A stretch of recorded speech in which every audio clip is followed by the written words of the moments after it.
SDM ने किया नए मतदाताओं के पंजीकरण कार्यक्रम का शुभारंभ। मवाना सेंटर कॉलेज में भारत निर्वाचन आयोग के तत्वाधान में विधानसभा क्षेत्र पेट्रोलिस-हस्तिनापुर में 1 जनवरी 2026 को 18 वर्ष की आयु पूर्ण कर रहे नए मतदाताओं के पंजीकरण कार्यक्रम का शुभारंभ।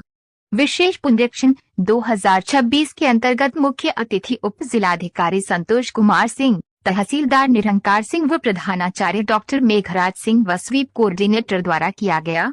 इस अवसर पर उप जिलाधिकारी संतोष कुमार सिंह ने बताया कि मतदाता सूची में हस्तिनापुर विधानसभा क्षेत्र के अंतर्गत निवास करने वाले मतदाताओं का B010 के माध्यम से सत्यापन कराया गया। जो मतदाता अन्य जगह ट्रांसफर हो गए उनकी वोट अब केवल एक ही जगह होगी व जिन मतदाताओं की मृत्यु हो गई उनका नाम सूची से काट दिया गया है। मवाना मेरठ से डायरेक्टर RK शर्मा की रिपोर्ट।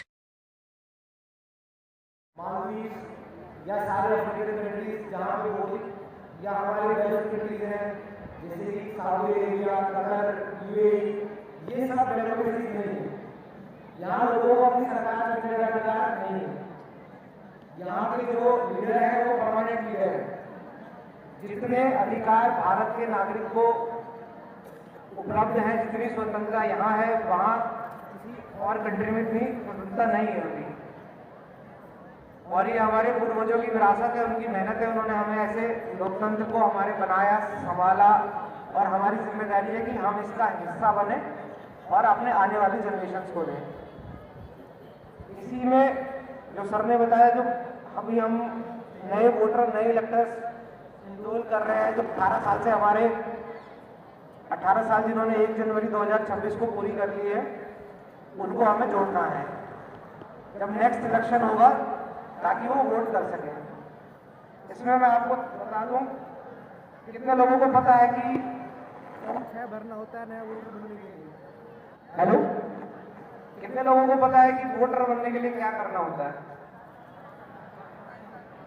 ये मैं बता दूं आपकी जानकारी के लिए, ये फॉर्म 6 होता है, फॉर्म 6 इसको बोलते हैं।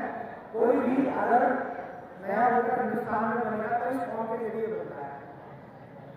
इस फॉर्म में जो 3-4 चीजें हमें चाहिए होती है, तो उसका लेटेस्ट फोटो, उसका एड्रेस, जो नया वोटर है उसकी डेट ऑफ बर्थ क्या है, उसके माता पिता कौन है, उनका एड्रेस, और अभी इसमें साथ में डिक्लेरेशन फॉर्म 4 जो हमें भर के देना होगा।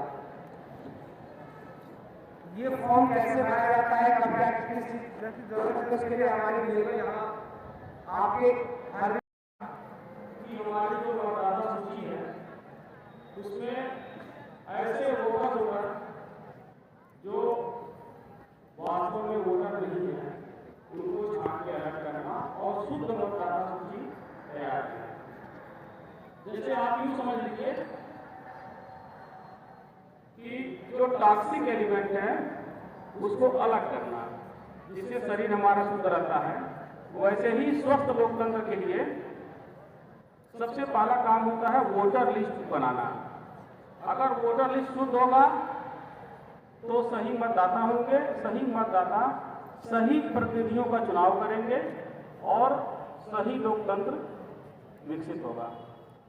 आपको पता है कि भारत दुनिया का सबसे बड़ा लोकतंत्र है और जब से देश आज़ाद हुआ तब से अभी तक हम लोग लोकतांत्रिक व्यवस्था में जी रहे हैं। दुनिया के तमाम देश लोकतांत्रिक होने का दावा तो करते हैं, लेकिन जिस प्रकार से हमारे देश में लोकतंत्र की व्यवस्था है, पक्ष विपक्ष सबको समान अधिकार है, सब अपनी बात को रह सकते हैं, आप किसी बात को लेकर किसी से भी मिल सकते हैं, अपनी बातों को रख सकते हैं। ऐसा अन्य देशों में नहीं है। ये हमारे लोकतंत्र की खूबसूरती है और ये लोकतंत्र तब और अधिक मजबूत होगा जब हम सही मतदाता सूची तैयार करें, सही प्रतिनिधियों का चुनाव हो। तो इसके लिए वोटर लिस्ट का शुद्धिकरण बहुत जरूरी था। इसके लिए एक विशेष अभियान 2003 में चलाया गया था।